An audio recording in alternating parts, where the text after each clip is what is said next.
Can I say I'm the man? Am I losing my mind? Am I wasting my time? Do I know who I am? I don't know who I am. Can I say I'm the man? I don't know, I don't know, I don't know, I don't know, I don't know who I am. So confused in this life full of mystery. Guess I'm glad it ain't a life full of misery. I wanna dance, I wanna fly, I wanna let it free. But that's a different side of people they don't wanna see. I've been caught up in my mind sometimes, so I rhyme just to feel alright. And when the rhyming did good, that's when I just understood it was by design. And when I feel this way, I just walk and talk to appear this way, baby. I don't know what to say, baby.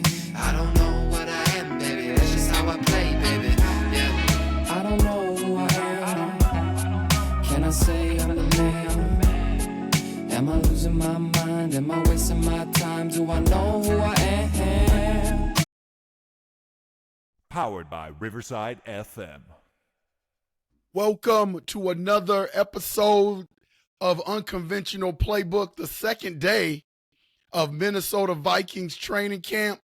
Got my guy, Pat Buchanan, back in the house. What's up, Pat? What's up, Coach? How you doing, man? Oh, man, doing pretty good. A lot of news coming out of training camp. Have you heard anything special? I've been on the road all day. You know, I've been on campus doing stuff, so I really haven't had my ear to the grindstone. Any news coming out of Vikings training camp that you want to share? What I got, well, you know, Sam again out there throwing bombs, this time to Addison. Unfortunate news about Griffith with an ankle twist, right? So that cornerback room is still, I don't know what's going on. The cornerback room is thin, Pat. Yeah, that cornerback room is thin. You know, we got to get busy. We got to we got to bring somebody in soon. Get them physicals going. Go ahead and sign them guys. Yeah, they're going to have to bring some veterans in, you know, with all of these injuries. You know, it's about, you know, it's one thing to get reps, but it's another thing to be thin. Injuries can happen at any time, whether you're playing preseason games, inter-squad scrimmages, or practices, as what's happened to us the last couple of days. So hopefully that cornerback room won't get any thinner. Today, we're going to answer the call. Me and Pat are going to answer the call. UP Nation been sending in a lot of comments, a lot of good questions. We haven't had an opportunity to get to them, but we going to get to them today. What I did was I just pulled all Viking-related questions, maybe about training camp, whatever. I didn't look at them, you know, but I just pulled anything that said Vikings, I just kind of pulled. So me and Pat, we're going to answer your questions today. Pat, you down for that, man? Oh, yeah. UP Nation always want to talk to you and listen to your questions and see what you got to say. All right, we're going to go with question number one. This is from my guy, Trey. Trey asks, hey, Pat and Lionel, there's a lot of big games coming up this year for the Minnesota Vikings. Would you rather have a sweep of the Green Bay Packers this year or a win versus Kirk Cousins and the Falcons? What would you rather have? Oh man, that's a tough question. That's a toughie, boy. That's a toughie, Pat. That's a toughie, but then you know, man, trust me, I want us to beat Kirk Cousins and Atlanta Falcons. But at the end of the day, it's about winning the division. And to go through the division, you're gonna have to go through Green Bay Packers as well. So two wins versus the Pack, that's without a doubt. That's a tough one, but I'm trying to win the division, and I know I got to get them 2 division wins right there. Part of the six we going for. You're a smart man, Pat, and I can understand the math. 2 wins is better than 1, but you can't lose to Kirk Cousins, Pat. You can't lose. Kirk Cousins, who doesn't have a handful of big game wins. We know what he did for us. What week is that, Coach? Coach, what's that? What week is that game? Oh, man, that is week 14, I believe. So week 14, okay? So you look back week 14, it may not even mean nothing. We may have locked up some stuff, man. Who cares about that game if we already got some wins in, right? That's how I'm gonna look at it. Yeah. Oh man, but you can't let Kirk come back and win. You can't. Yeah, you can't. Especially against B-Flow's defense. B-Flow knows his weaknesses better than anybody. How about on this? A bad Achilles too? Right. How about this? How about we just go 3-0 versus them games, and then we just call it a day? There you go. Yes, I'll take that. All right, Trey. Trey starting off a little hot. Oh yeah, He's that's starting hot, off Trey. a little hot with the Q&A. This one is from my girl Liz. She asked, the Vikings are predicted to lose the first 8 games if you read the ESPN article, which I did. I did read that. So they're picked to lose their first 8 games. With that being said, what do you and Pat think their record will be at the end of the season? That's a tough one. That's a tough one, man. Well, first off, if they lose the first 8 games, I'm going to be mad as hell. So let's just say that, right? They ain't losing the first 8 games. Yeah. I don't have the schedule pulled up right now. But I know they got the Giants the first game of the season. And then they go through a gauntlet. So when you talk about the first 8 games of the season, I don't think the Vikings should beat the Giants. Like that opening game win should be for the Minnesota Vikings. After that, those are going to be some tough games. Yeah, I got the schedule pulled up, Coach, right? Okay. So what do you got? Week 2, we got the 49ers. Is that a win or loss, Pat? At our place? Shit, they know Sam Darnold. They've been in practice. That's what I'm telling you. Let's just, for sake, just put us at 1-1 in that moment. Okay, right? okay. So we're 1-1. What's the third game, Pat? Third game, the Texans come here, man. Pat. B-Flow against a year 2 quarterback is about to do something. They come in here, right? So yeah, I think we can get that. It's a close game, but we get it. Against the Texans. Now you remember who the Texans were last year, don't you? I know who they are. They are who we thought they were. You pulling the Denny Green out? Okay. Okay. So that's why I said, right? Now here comes that question, right? We at the Packers. Okay. Let's just say we're gonna split with the Packers this year. So let's just put it at we 2-2 right now. Okay, 2-2. The Jets come to us. We should beat the Jets. Okay, we should beat the Jets. That's 3. We're going to bye week, right? That's 3-2. Yep. Detroit comes to us. Well, that could be a loss, Pat. Campbell gets in their way. He gambles too much. Okay? Yeah, going for it on 4th and 13. All right. So we got it right there. Then we at the Rams. Well, they ain't got Aaron Donald no more, but they got some offensive weapons. They do got some offensive weapons. Right? And the last one is that a win or loss? Win or loss? Thursday night football against your old coach. Short week. Kevin O'Connell gets the W, and then we got the Colts after that. Come on, man. They don't know what they talking about over there, man. Okay. Well, that's the 8 games. That's the 8 games. But let's get back to Liz's question. Final record of the season for the Minnesota Vikings.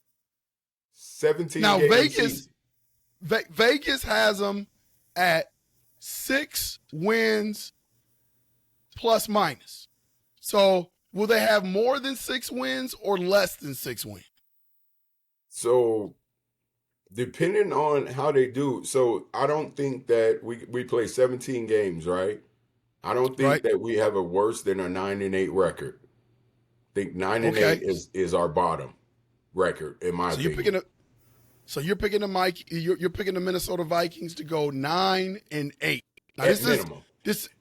This is documented. This is on camera. This is on Unconventional No. Playbook, You Pat. got to hear me. I said at minimum. So we can go 11, right, and 6, and whatever. So 9-8 minimum though. Worst record. Okay, but wait a minute now. This is Unconventional Playbook. Liz wants to know, you got to put your stamp on what you think their record will be. That's the question from Liz. I'm not asking the question, Liz. Liz asking the question. There's some prizes. There's some things due. I saw the record we had last year without. Now, if you're asking me the true record that I honestly believe, my true record is a 10-7 season. I put my stamp on that. Okay. I am going to go 10 and the sports guru of Minnesota, Mr. Patrick Buchanan, says 10-7. I can see 10-7. I can see that. But I think they're going to have a rough start. And I think something's going to happen at the midway point, kind of like the way they started off last year, where there's going to be a change somewhere. I don't know whether it's going to be quarterback. I don't know. But I think the Vikings are going to start getting their footing midway through the season. So I look at them not making the playoffs, but I think the Vikings will be 8-9 for the 2024 season. 8-9 is my prediction, Liz. Okay. Well, we're only a couple of games apart, you and I, so we'll see which one. Yeah, we right there. Okay, Liz. Okay, good question. Third question is from Vikings Guy. He didn't give his real name. He just called himself Vikings Guy. Pat and Lionel, what is your definition of a Minnesota Vikings successful season? That's a good one.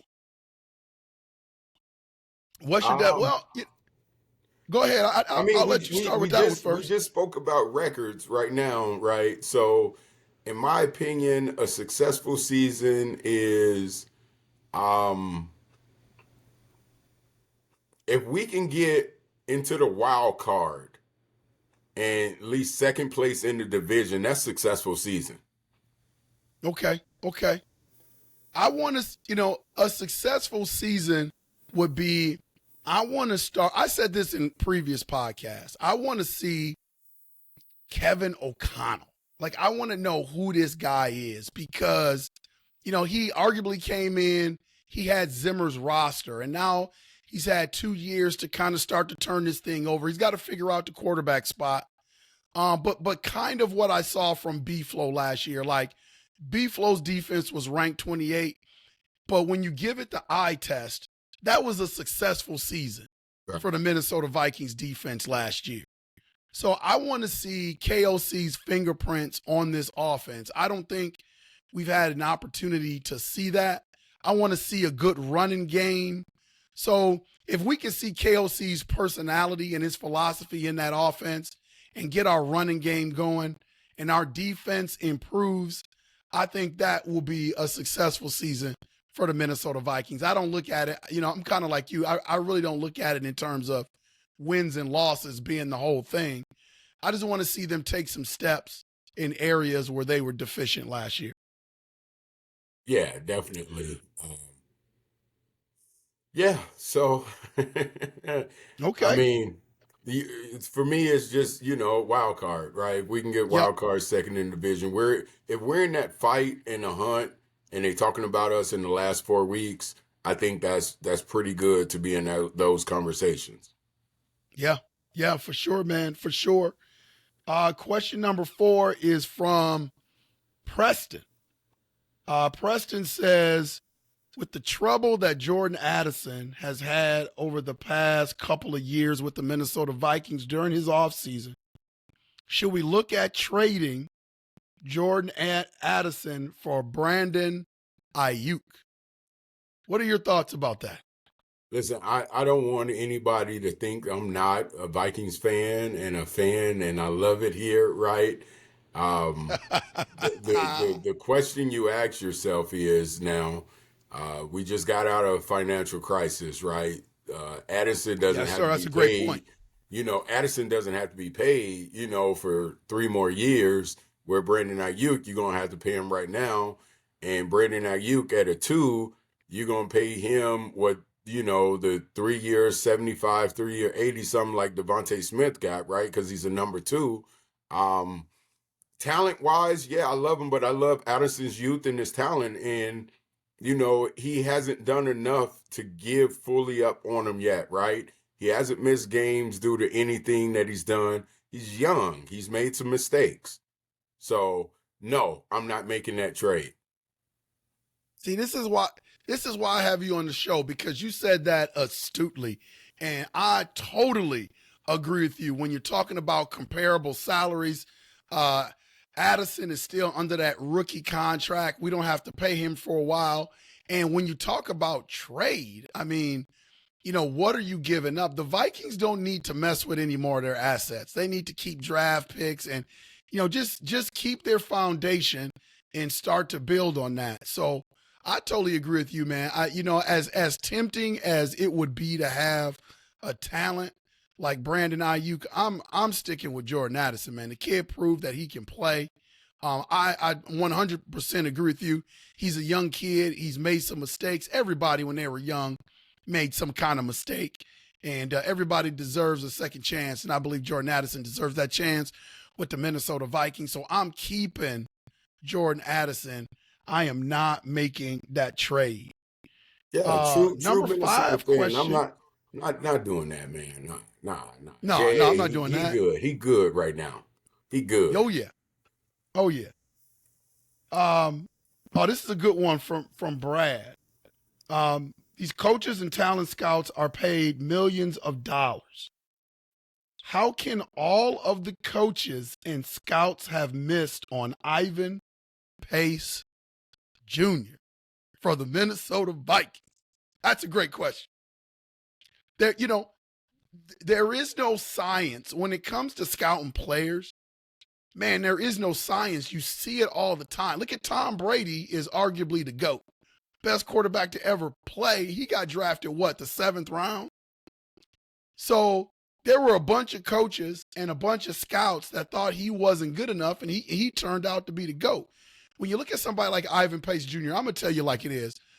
You and I have coached basketball for years, and I know this is football, but some of those same intangible things come into play when you're evaluating players. Yeah. Ivan Pace Jr. is undersized for his position. And so I think when people look at him, they don't necessarily look at him as being deficient in terms of his skill, but they look at him as a small linebacker. And I think that's why he probably fell in the draft. Yeah, you got to look at the scheme too. Like you're talking about B-flow scheme where you got to be able to play multiple positions, guard space and blitz and different things like that. Like he wants very versatile athletes, on his defense. So he just failed to fit it, right? Well, let's look at this. If I'm not mistaken, John Randall went undrafted. That's right. Right? That's John a great Randall, point. So everybody got that wrong, right? Joe Montana, I think, was a 5th round pick, right? That's right. I mean, Jerry Rice was what round did Jerry Rice go in, right? Like, yeah. you miss and hit, and you're right. Like, how do you misevaluate them? But I think sometimes you get into the hype of rankings, right? Like, you listen to Todd McShay and Mel Kiper too much, Nothing wrong with Todd McShay and Mel Kiper, but you listen to them too much, and you really got to look at tape. Tape really tells it all, right? And you really got to, get into and these coaches, college. What if I'm a college coach? Am I going down a player? Right? Sometimes they miss on, behavior things, and you as a college coach ain't about to, bash your players because then people going to hear about that. So I don't think you're getting full truth out of everything. And just sometimes you just miss, right? You only get to get 7. Let's say everybody has 1 pick. You only get to pick 7 of all these guys out there. Someone's going to be missed, right? Yeah. And that's the factual of it. If you think about it, look at all the kids when they go from high school to college, right? And you look at all the 5 and 4 stars. Yeah. Look how many 2 and 3 stars pass them just because you get on campus and you just excel. It's the same as the NFL. You get into a camp, OTAs, and you excel. So I mean, Ivan Pace was that, but there are plenty of Ivan Paces, and you just can't hit on. I don't expect for them to know about, 700 defensive players coming out into the draft, right? You can't know them all and get it all the exact science right. I would love to be one, but hey, man, I think they got a difficult job. Oh, it's a very difficult job, and you're going to miss. The law of averages are going to say that you're going to miss, and if people were to open it up and look at the whole body of work that some of these coaches and some of these scouts do, they get more right than they get wrong. But the ones that they get wrong are highlighted a little bit more, because they missed them. So these guys know what they're doing. But like you said, I agree with you, Pat. It's hard to get all of them right because you just can't cover the landscape of all these athletes and be able to see everything and cover everything. And that's how a guy like Ivan Pace Jr. slips through the cracks. Oh, yeah, definitely. I think that's how it's done. Number 6 question. This is from Tyrese. He says, should the Minnesota Vikings look to obtain Patrick Surtain? Listen, man. I would love to have that talent on my team, but what is it going to take to get Patrick Surtain, man? You're giving up a first round pick because the Vikings don't have a second or a third round. So you're giving up a physical asset and probably a player. I don't know who you would give up, but then I know definitely, he's a shutdown corner. So I know definitely that you would have to give up a first round pick. And I know that there's been rumors bounced around out there that the Broncos are looking to shop him or whatever. I just think, again, man, the Vikings, I know their cornerback room is thin. They should look to find a stopgap. Again, they're under the cap next year. Obtain some draft picks. Look for a corner in the draft or look for a corner in free agency. Don't give up any more assets, man. That's just where I am with the Minnesota Vikings. Yeah, I'm not about giving up the assets either. Right now, I feel like if we knew that we were that away from Super Bowl, yes, right? But I can't say that that's what we are right now, right? If this was 2 or 3 years down the road from now, I'd say, yes, you go get that, right? Because I think that's where we're going to be. 2-3 years, we're going to be knocking at that door, right? But that's today, I'm not doing that right now. I would do it if we were knocking at the door and that was like one of them Mrs. Pieces, right? It's like when they all went and got on the jet and went down to Louisiana to go get Brett Favre, right? That's right. It's one of them things where I give up, a little bit of the house to go get that, but we're not at that place right now, right? Right now, you got, one tragic, 2 injuries. Let's Stephen Gilmore's out there who's fantastic with the Cowboys last year, right? That's a guy who you could pay $9 million right now and get. So there's other pieces out there. We don't forget, we still got some guys still here, right? Booth is still here. You still got Murphy Jr. You still got Evans here. So you still got pieces here to go with all the safeties, and the guys are so interchangeable. So the guys who probably were the starters are probably still here. So still healthy. So let's see. I'm not. No, to answer the question, no. Yeah. You and I are in step on that one. Don't give up any assets. Maybe add a piece where you don't have to give up. Like Gilmore would be a great get for us. Veteran cornerback, 34 years old, ranked 18th in man-to-man coverage in the PFF. So he's one of the top. He's one that's still playing at a high level at 34 years of age. Would be a nice bridge corner until we can find that cornerstone. I'm rolling right with you, Pat. I'm not going out trying to seek a trade for that. If we were closer to our goal, being a Super Bowl contending team, I would entertain that, but I'm not entertaining that right now. Yeah, good talent though. Yeah, good question. Cynthia asks, she asked Pat and Lionel, who would be the Vikings starting quarterback week 8? Week 8. Look, I thought you was about to say week 1. I could have answered that one. Week 8, yeah, because if she would have said week 1, I thought it was going to say week 1 too. That's going to be Sam Darnold. I just think that's the way it's going to play out. I could be wrong. Week 8, Sam Darnold. You're going with Sam Darnold. Sam Darnold, Coach. Oh, Sam man. Darnold is about to show people some things. Like I have the journey of life I still believe in. I talked about it on a previous podcast, and he's been through the journey of life. And he has the talent. He has the big arm, right? He has all the tools, and now he has all the weapons, and he has fantastic coaching with Josh and KOC. So I'm sticking. By that time, people are gonna be turning their heads at the Vikings come week 8 because they're gonna be like, well, where was this at? It was organization. The Jets in Carolina is horrible. All right. Yeah. Pat, I'm gonna have to agree with you, man. I think Sam Darnold is going to have a good year. I think he's going to put up numbers. I think he's going to put up stats. I've always believed this as a coach.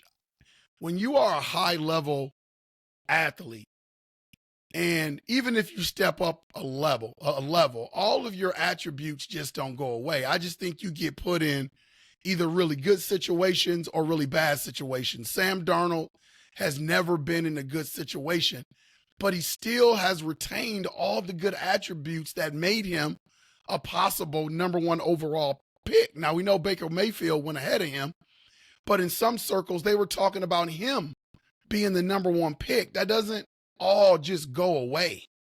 And if you look back at his film with the Jets and with the Carolina Panthers, as bad as those situations was, there were glimmers of what he was expected to be. I mean, he played some good ball at times. He just didn't have a good support system around him and didn't have a good team around him. Now he's with the Minnesota Vikings and the quarterback whisperer with Justin Jefferson and the crew. I got a feeling that Sam Darnold is going to do some things, man. He going to do some things this year.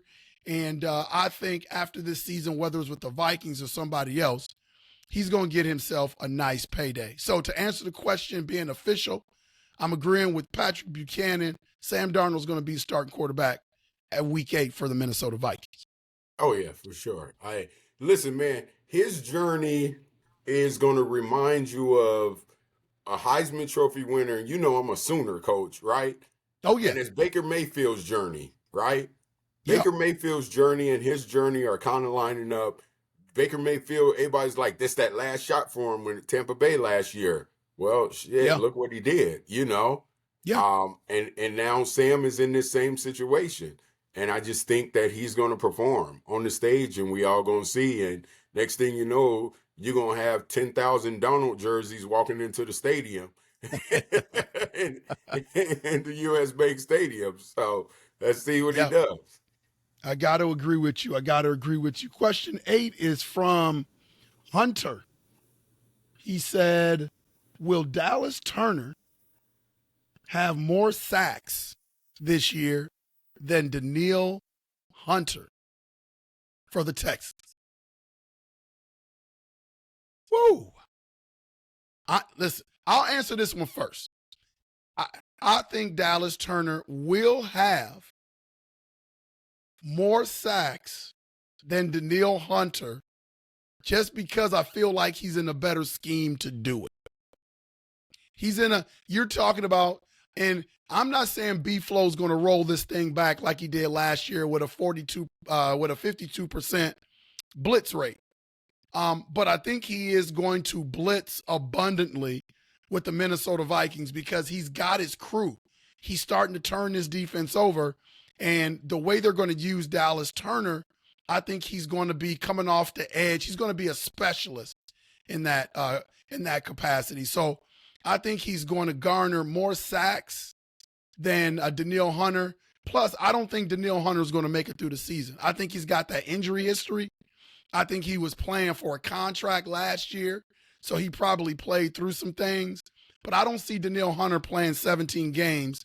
I see him playing about 8 to 9 games for the Atlanta Falcons. So I think that's going to hurt his sack totals. I think Hunter's playing for a fantastic coach down in Houston. I think he's going to try to let him loose.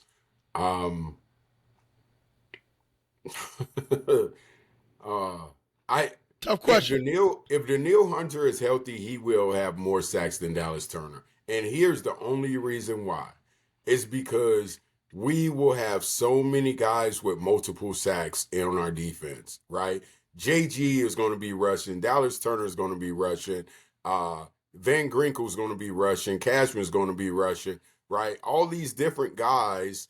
Harrison up front is going to be rushing. Because he sends blitz so many ways and we don't run a traditional 4-3 or 3-4 that anyone runs, and we have so many athletes back there now when it comes to the defensive end and linebacker position, that I believe that we're going to be a high sack total team, but it's going to be spread out between so many people, right? Yeah. So that is the only reason I believe. Like, if we were in a regular 4-3 scheme and he was starting defensive end, I would say yes. But that's not our scheme. And so I'm saying going with scheme, no, as a rookie. Yeah. If it happened, then they really let him loose. But, I just think Danielle will have more. I just think he'll have more. JG had, I think, 9.5 down there last year with Houston. So I think Danielle will get his sacks. For the AFC, it's a new body that they're seeing, new person they got to defend. Yeah. That division is a new person. So I think that's going to be benefit to Hunter as well. So no, because our versatility. To answer my question, Danielle Hunter will have more sacks only because we're going to have so many multiple sack guys that are at 8+ sacks. Right, we might have 4 guys at 8+ sacks. So no. Okay, great point. Great. The UP is hitting us with some tough questions tonight, man. Yeah, listen. I love it though, UP, because they're questions that maybe I wasn't even thinking about. Like you're putting these different things together. I like that. Still screwed us up right away with the Kirk Cousins and the Green Bay Packers. Like, I'm still mad about that question, Coach. That was a tough one. Yeah. Okay. All right. Here's one. This is from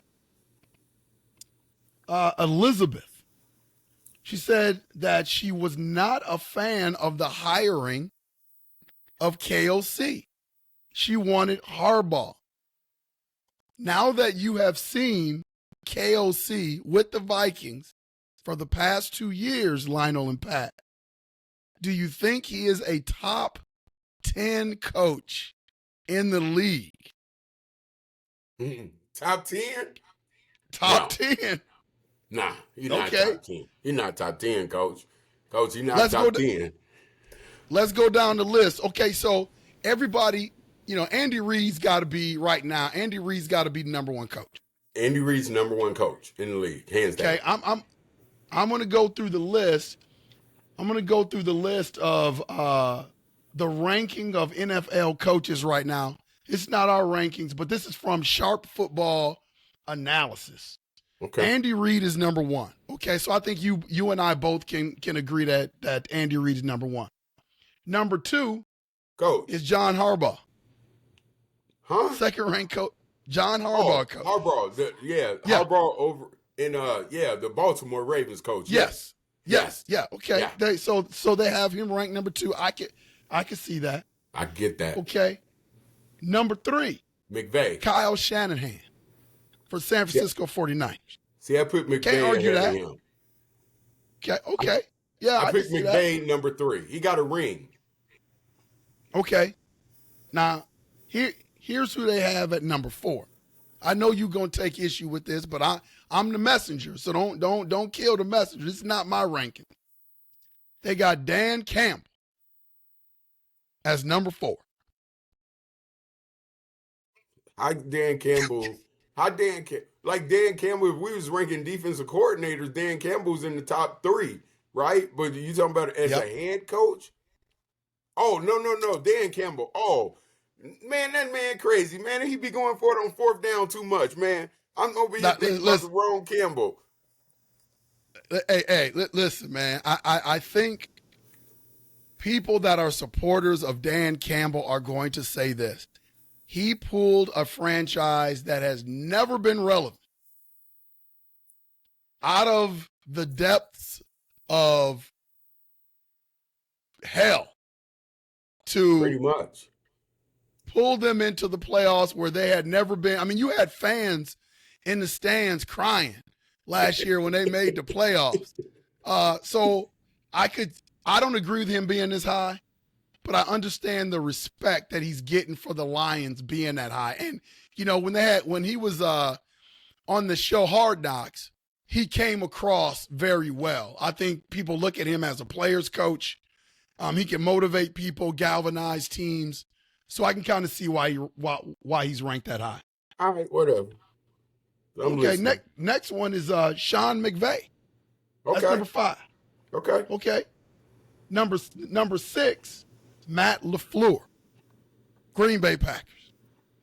He wins. He had, Aaron Rodgers. Now he's got Jordan. Jordan Love's looking pretty good. I'm not about to put him ahead of Mike Tomlin. Pat, I hear you. Mike Tomlin ain't had an under 500 season since he been in the Steelers, man. Get out of here. I hear. Okay, but here's, because I agree with you about Mike Tomlin. But here's the question. Do you put KOC ahead of anybody that we talked about right now? Well, you ain't done with the list yet, are you? Okay. All right, so here we go. Number 7, Mike McDaniel, head coach of the Dolphins. Man, they crazy, man. He's doing some special things down there, Pat. What is he doing special down there, man? Didn't they put up 70 on somebody last year? Was he in the AFC Championship game or the Super Bowl? Listen, man. He's had the question is, the thing is, these rankings can screw your brain up. The question is, would you put KOC right now ahead of Mike McDaniel? I think Mike McDaniels. I'm going to stop critiquing these coaches and let you keep going through the rankings, Dan. Oh, all right. Now, here's somebody that's close to my heart is Kevin Stefanski for the Cleveland Browns, 2 times Coach of the Year. I said I'm going to let you go through the rankings. I'm not giving my opinion no more, man, because you ain't said Mike Tomlin's name yet. It's surprising, ain't it? It's surprising, isn't it? Okay, then you have, after Kevin Stefanski at number 9, these are the Sharp Football Analysis rankings. They've got our boy, KOC, at number 9. Now think about this, Pat. They got KOC at number 9, which, again, he's our guy. I'm not throwing KOC under the bus. I'm a fan. I like KOC. But they got KOC ahead of Mike Tomlin. Mike Tomlin's never had a losing season. Mike Tomlin's got a ring. Even when he was a defensive coordinator for the Minnesota Vikings, he was dominant. Mike Tomlin has accomplished some things. KOC, you could argue, is just cutting his teeth right now as a head coach. And he is ahead of Mike Tomlin, who rounds out the top 10. Okay, give me your thoughts. So up there on the top of them rankings, what does it say of what they're going by of what they're ranking? So culturally, I say that KOC is top 10. Culture, building, right? Yeah. Player relations, 100% he's top 10. Yeah, he's top 10. But in 2 years, he showed obviously his teams can be competitive, right? Yeah. But his teams are in these close games constantly, right? Yeah. And I am a Vikings fan, and I'm going to support KOC. And I know if this was his second head coaching job, I get it. If this was he's all new to head coaching, play calling, everything. So if you're looking at what he's done in 2 years, saying that he's never done it before, play call or been a head coach, and he's got a 500 record. He's above 500, right? He's on one in the playoffs, but he's above 500. Then okay, I mean sure, top 10 coach, number 10. Mike Tomlin's ahead of him. Yeah. I look at, for me, my criteria, and I think you said it in a previous podcast when we were doing start one, bench one, cut one, erase one. I think we were specifically talking about Kirby Puckett, and we gave Kirby Puckett the start because why? You said he had jewelry. And when you have jewelry, to me, you have gotten to the pinnacle of your sport. And I'm not going to put somebody, I don't care how good they are, I'm not going to put somebody with 2 or 3 years of head coaching experience over somebody with a vast resume of experience along with that jewelry. I don't understand how these analysts can do that. I'm going to read the rest of the list for you. You got Nick Sirianni at 11, Zach Taylor at number 12, Sean McDermott, number 13, D'Amico Ryans at 14, Doug Peterson at 15, Shane Steichen at 15, Jim Harbaugh at 17, Sean Payton at 18, Mike McCarthy at 19, Todd Bowles at 20, Robert Saleh at 21, Matt Eberflus at 22, Jonathan Gannon at 23, Brian Daboll at 24, Dan Quinn at 25, Raheem Morris 26, Mike McDonald at 27, Dennis Allen 28, Brian Callahan 29, Jarrett Mayo 30, Dave Canals at 30, and Antonio Pierce at 32. I mean, you got some good coaches that have accomplished some things at the bottom of that list. Man, you got some coaches in there that have, like, the difference. Like, I'm going to talk about two sports right quick, right? Okay. And then I want to really get to answering that question because I know this is really drawn out answering this question that we've been doing, but we had to, and I'm glad we got to it, is in the NFL is different than the NBA. Year to year in the NFL, teams that are top, like, you don't know, right? That's why it's super hard to pick division winners, right? When you're going to make, that division's pick, right? If you like me, you headed down to Diamond Joe's, you're making your gambling and sports bets, right? Yeah. But in the NBA, to get jewelry, to get multiple rings in the NBA, I feel like it's a lot easier than trying to get multiple rings in the NFL, right? Yeah. And you talk about McCarthy and Sean Payton and Tomlin. Yeah. And McVay, these guys got rings, right? They each one of them have a Super Bowl win. Yeah. So when you can't just get a Super Bowl win just like that, right? So those guys need to be moved up in the top 10 because, and look at their records, right? They won. Agreed. Right? It's hard to give it to people that haven't. And that's how I feel, right? How do you disrespect someone that's been to where everyone's trying to get to? It's a Super Bowl, right? It's Super Bowl, right?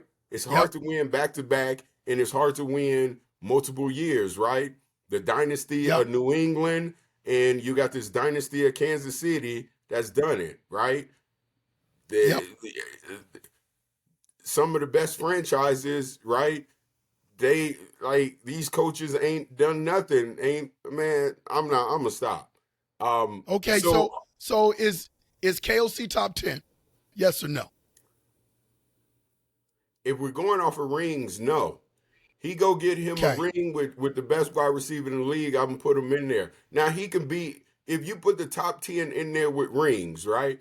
Then I don't think there's 10 guys. I think there might be 5 guys. So he can find his way in the next 5. Yes, I do believe he can find his way in the next 5 after you get the 5-6 guys that already got a Super Bowl. Yeah. I'm gonna say that KOC is not top 10. And I'm going to leave it at this. He's on an upward trend. I just think I just need to see more from him before I put him in that top 10. That's where I stand with KOC. I think that top 10 should be hard to break through. There's so many good coaches in the league. I just think that top 10 should be a little bit more difficult to break through than having KOC have one really good year and have one year where it wasn't so good. It wasn't all KOC's fault. He had some injuries. Kirk Cousins popped his Achilles. But to put him in that top 10 off his previous 2 years, I just don't see how you do that. But I see him going in that upward trend. All right. Yeah. Last Who was question. that question from, Coach? Elizabeth. Elizabeth? Yeah. Yeah, Elizabeth, thanks for that question. I appreciate that question.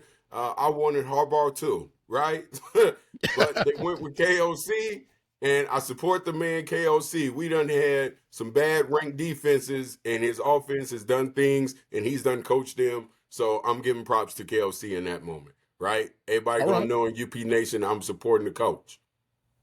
All right. Last one from Sam. I was heartbroken when the Vikings let Kirk Cousins walk. Now that he's in Atlanta, do you think he leads them to a Super Bowl? Leads who? That's from Sam. Leads who to a Kirk Super Cousins. Bowl? The Atlanta Falcons. With all due respect to UP Nation and all due respect to this question, what has Kirk Cousins ever won to ever think that he was going to a Super Bowl? What is the Atlanta Falcons doing to ever think that they're going to a Super Bowl? Like, that team isn't Super Bowl ready itself. And Kirk Cousins at the end of it, right? Yeah, he's in the weakest division in the entire NFL, but that ain't like he's in the weakest division. So, yeah, he can make the playoffs, but he can't beat these NFC teams. He's shown that over here in Minnesota, right? He's shown that he had the best wide receiver, right? We go up against the New York Giants. You can't even throw the ball right to beat them. You throw an out route when we need 7 yards, man. I'm still thinking about that pass. Nah, he can't send them to no Super Bowl. And you shouldn't be upset that Kirk Cousins gone. Kirk Cousins was strapping us for money, and Kirk Cousins only won one playoff game in 6 years. Tell us how you really feel, Pat. That's how I feel, man. Talk about no Kirk Cousins. Me? Hey, listen. I think it's really intriguing. The whole Kirk Cousins thing, in my opinion, is just really intriguing, man. Because when he was with the Vikings, there was nothing but negative narratives about Kirk Cousins from the national media. That he couldn't win in prime time. He couldn't win in big games. You know, he never shows up when you need him. He can't win in the playoffs. You heard all these negative narratives about Kirk Cousins. Now, all of a sudden, he signed, didn't get traded. He signed with the Atlanta Falcons, and the national media pulls a 180. They're talking about he's the missing piece. And, you know, he's got these weapons in Atlanta. People forget when he came to the Minnesota Vikings, Pat, everything was laid out on the table. He had the number one defense in the NFL, Mike Zimmer's defense, when he came. He had weapons. He had Adam Thielen. He had Stephon Diggs. He had weapons. And he was supposed to be the Minnesota Vikings missing piece. That's why they signed him to that fully guaranteed deal, because he was supposed to be the missing piece. And he could never get us over the hump. So what makes people think now, all of a sudden, being 38 years old, whatever his age is, coming off an Achilles tear, that he's all of a sudden going to change? A leopard never changes his spots. Now, here's what he's going to do. He's going to put up good numbers. This is what Kirk Cousins does. He's going to put up good numbers. He's going to throw for 45 to 5,000 yards with all those weapons. But every big game, he is going to struggle. And so to answer Sam's question, no. And I would even say, hell no. Will he lead the Atlanta Falcons to the Super Bowl? That's not happening with Mr.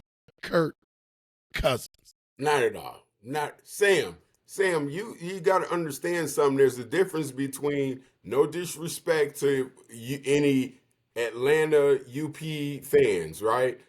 There's higher expectations in Minnesota for winning than in Atlanta, right? If you look at the number of division wins and things like that, there's so he walked into a different expectation here, where the expectation in Atlanta, yeah, they might be more subtle, but we're used to being in that race for a division. Atlanta is not, right? That's not who they are. We are in Minnesota, so our expectations are higher. So yeah, he was going to get more criticism here, right? They might go off of him, but he's still going to be the same. If that was his narrative walking out of Washington and he still did it in Minnesota, what makes you think at the age of 36 to 38 years old, he going to change now? Yeah. Yeah, and again, good question though, man. Good question. It is a good question. It is a good question, and this may upset some of the UP fans in Atlanta. And I'm just gonna say, before you get upset at Pat and myself, here's what I'm gonna suggest that you do. All right, because we're not always right. But here's what I'm gonna suggest that you do. Check in with us at about week 12. And tell me what you think of Mr. Kirk Cousins. Check in with us at about week 12 now. Them 3 and outs, and curling up, not trying to throw the ball away. He'll take a hit though for the team, but watch you get mad about them 3 and outs. Yeah. Well, hey man, this has been fun. We got to do this more often. The fan said, can you answer some of our questions? We've got to be a little bit more engaging with the fans. We appreciate y'all. We are over 9,000 strong right now, about to hit that 10,000 mark. So we're definitely going to do more Q&As. We're going to keep giving you the content that we want. We just appreciate your support. Pat, anything you want to say to UP Nation before we get out of here, man? Nah, UP Nation, man, we appreciate you. I appreciate coming in. I love the questions, man. Y'all are fantastic, UP, with your questions. You are fantastic. Keep bringing them, because that allows us, right, to really elevate our game and what we doing, right? I think just continue it, right, because sometimes we can, we're in this box. We're loving things, but you guys, we don't have every thought, right? We're not everybody's mind in the world, and your mind is helping us expand. So I love that, thinking about different things. Great questions, though. Man, fantastic question. Yeah, I agree with Pat. You guys are keeping us on our game. All questions tonight were good, but I have to say the question of the night was the sweep of the Green Bay Packers or losing to Kirk Cousins. That's a good one. That was a tough one. I'm going to go ask my wife that question and see what she got to say. All right, man. This has been Unconventional Playbook. Hit that like and subscribe button. We're growing. So share our channel with other people out there. Again, we are Minnesota-based, and we're going to cover a lot of Minnesota sports. We're going to cover some other things, too. That's just kind of how we roll. I'm your host, Lionel Jones, along with your host, Mr. Patrick Buchanan, the sports guru of Minnesota. Latrey, take us home, man.